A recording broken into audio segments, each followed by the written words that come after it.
Municipal ఎన్నికల్లో అధికార పార్టీని ప్రజలు గెలిపిస్తారన్నారు కాంగ్రెస్ నేతలు. రాష్ట్రంలో ఎన్నికలు ఏవైనా గెలిచేది కాంగ్రెస్ పార్టీయే అన్నారు. 10 ఏళ్లలో బీఆర్ఎస్ చేసిందేం లేదని, ప్రజలే 2 ఏళ్ల క్రితమే డిసైడ్ అయ్యారని, కేంద్రంలో బీజేపీ రాష్ట్రానికి ఇచ్చిందేం లేదని గుర్తించారన్నారు.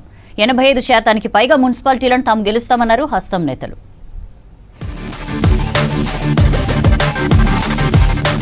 రాష్ట్ర వ్యాప్తంగా మున్సిపల్ ఎన్నికల్లో ఘన విజయం సాధిస్తామన్నారు మంత్రి ఉత్తమ్ కుమార్ రెడ్డి. మరో 8 ఏళ్లు తామే అధికారంలో ఉంటామన్నారు. 10 ఏళ్లు పాలించిన బీఆర్ఎస్ తో ప్రజలకు ఒరిగిందేమీ లేదన్నారు. రాష్ట్ర వ్యాప్తంగా కూడా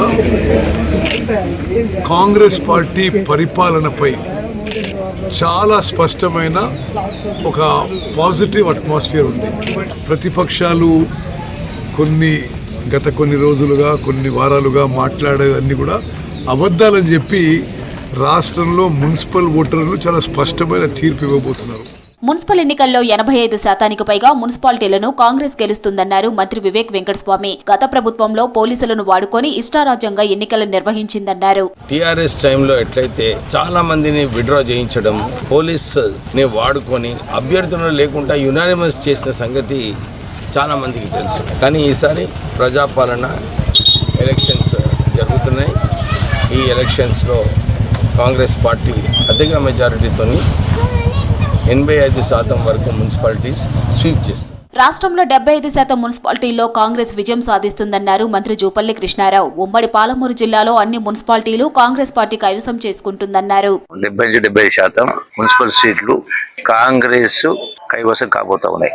అట్లాగే నాగర్కర్నూలు జిల్లాకు సంబంధించి అయినా వనపర్తి జిల్లా ఓవరాల్ అంటే అవిభక్తమైన జిల్లాకు సంబంధించి కూడా మెజారిటీ స్థానాలు కాంగ్రెస్ పార్టీ గెలవబోతా ఉంది. మతం పేరుతో ప్రజల్లో బీజేపీ చిచ్చు పెడుతుందని ఆరోపించారు PCC chief Mahesh Kumar Goud. Nizamabad mayor పీఠం కాంగ్రెస్ దక్కించుకుంటుందన్నారు మహేష్ కుమార్. బీజేపీ వారు చాలా చోట్ల మతం పేరిట ప్రజల్ని రెచ్చగొట్టే ప్రయత్నాలు చేశారు, ఇంకా చేస్తూనే ఉన్నారు. కానీ రాష్ట్ర ప్రజలు విఘ్నులు, ముఖ్యంగా నిజామాబాద్ ప్రజల విఘ్నులు అభివృద్ధిని ఆకాంక్షిస్తున్నట్టుగా మనకున్న సమాచారం. కాబట్టి ఈ రాష్ట్రంలో జరుగుతున్నటువంటి మున్సిపల్స్ లో 90% వరకు కాంగ్రెస్ పార్టీ గెలుచుకుంటా ఉంటది.